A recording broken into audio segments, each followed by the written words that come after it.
Rudi ও কৃষ্ণকে follow করে সত্যের মুখোমুখি সুদীপা ও পরমা। বিস্তারিত জানতে দেখতে থাকুন। বন্ধুরা, অনুরাগের ছোঁয়াতে আমরা সবাই দেখতে পারবো রুডি বলতে লাগে, কি ভেবেছো সুদীপা, ওইখানে তোমরা নতুন করে বিজনেস করবে? সেটা যে কোনোভাবেই সম্ভব না, আমি হতে দেব না, কারণ আমার ওষুধের কারখানা ওইখানেই করব। 2 নম্বরের ওষুধ ওইখান থেকেই পাচার হবে। এই কথা বলে মনে মনে নতুন ষড়যন্ত্রে মেতে ওঠে রুডি। তারপরেই নিজের ফোনটা বের করে ফোনে দেখতে পায় চৌধুরী পরিবারের সবাই মিলে সেখানে পৌঁছে গিয়েছে। যেটা দেখে তো মুহূর্তের মধ্যে রুডি ভীষণ ক্ষিপ্ত হয়ে যায়। মনে মনে ভাবতে লাগে যেভাবেই হোক এই সমস্ত প্ল্যান শেষ করতে হবে।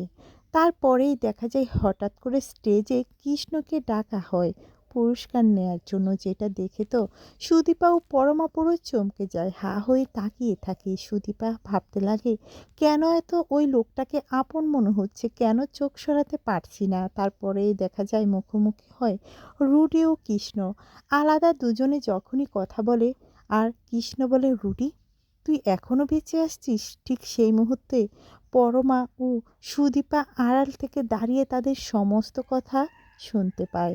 এবার কি তাহলে দুজনকে ফলো করে সত্যের মুখোমুখি সুদীপা ও পরমা? আপনাদের কি মনে হয়?